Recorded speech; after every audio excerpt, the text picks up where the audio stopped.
का मन बढ़ा था, पाकिस्तान ने हमला कर दिया ईरान के ऊपर। पाकिस्तान ने ईरान के ऊपर हमला कर दिया।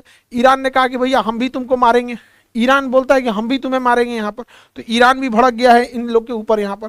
हालांकि बलूचिस्तान लिबरेशन आर्मी वालों का, BLA वालों का कहना है कि जब तक ये बलूचिस्तान अलग नहीं हो जाता है यहाँ पर हमले जारी रहेंगे। और यही बलूचिस्तान वालों का है। नरेंद्र मोदी ने भी कहा था कि बलूचिस्तान वाले लोगों को हम अकेले नहीं छोड़ सकते। और हम लोग भी कहते हैं कि बलोच वाले लोग हम आपके साथ खड़े हैं, एकदम रहिए यहाँ पे। और बलोच वालों को हम याद दिलाना चाहते हैं, अपने बलोच भाइयों को, कि 1971 याद करना, हम लोग बांग्लादेश के साथ खड़े थे, पूर्वी पाकिस्तान के साथ, और पाकिस्तान से तोड़ लिए लोग। उसी तरह हम लोग इस बार भी बलोच वालों के साथ खड़े हैं। भाई हमारे प्रधानमंत्री बोलते हैं बलोच के साथ है, तो हम लोग को क्या दिक्कत है, हम तो वैसे भी रहेंगे, मारो ससुरो इसको यहाँ पे। अब ये मार के भाग जाते हैं ईरान में।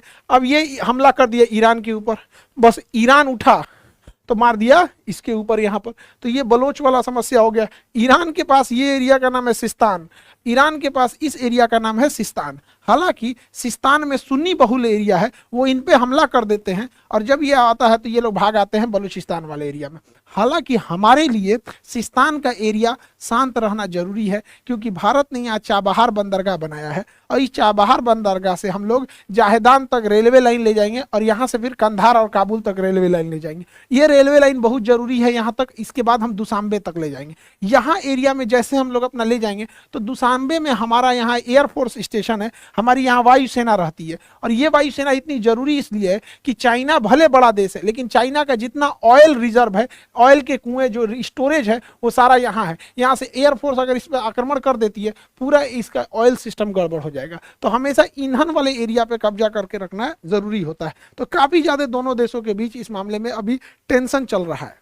हालांकि नई गवर्नमेंट के आने के बाद दोनों देशों ने एक्सेप्ट किया है कि यहाँ से ना इधर कोई उग्रवादी संगठन आए, ना यहाँ से इधर आए। लेकिन भैया ये पाकिस्तान, इसका निर्माण ही हुआ गलत तरीके से करके, आतंकवादियों ने ही इसका निर्माण किया। और यहाँ पे ना वो TTP मानने वाला है। अब ये दोनों आपस में लड़ रहे हैं, सब अशांति रहे। और दूसरा आप देख रहे हैं यहाँ पे महंगाई अपने चरम पे पहुंच गया। IMF बेल आउट पैकेज पे पैकेज दिए जा रहा है। चाइना का लोन अपने हाई टर्म से बढ़ गया। इसके बाद भी ये सोच रहा अपने लिए फिफ्थ जनरेशन का जहाज खरीद रहा है। इसके बावजूद ही ससुरों को समझ में नहीं आ रहा है कि यहाँ पे हमला करेंगे। यहाँ पे किसी भी जगह पे सबसे जरूरी होती है इकोनॉमी।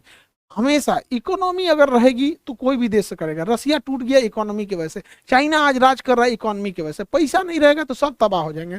पैसा पे ध्यान ही नहीं दे रहा है। हालांकि नई गवर्नमेंट भी आई है, वो सेना के हिसाब से ही आई है। वहाँ पे पिट्ठू सरकार है यहाँ पे, इसलिए पाकिस्तान में कोई गवर्नमेंट उससे बात करना भी नहीं चाहता, क्योंकि किससे बात करेगा, सेना का ही वहाँ दबदबा होता है, सेना से कोई डायरेक्ट बात नहीं करता है। आई होप आप इस टॉपिक को समझे होंगे। और नीट वाले विद्यार्थी आप लोगों के लिए, और नीट और JEE वालों के लिए, आप सब लोग के लिए 6 अप्रैल को पटना के बापू सभागार में, 6 अप्रैल पटना के बापू सभागार में एक बड़ा आयोजन किया जाएगा। और वहां सारे टीचर आएंगे, आपको जितने आपको पढ़ाने वाले होंगे। और अब आप लोग को कोटा जाने की जरूरत नहीं पड़ेगी, वहां से बेस्ट टीचर आपको आएंगे। और 6 अप्रैल को बापू सभागार, यहाँ पर आप लोग इवनिंग 3 PM पे 3 PM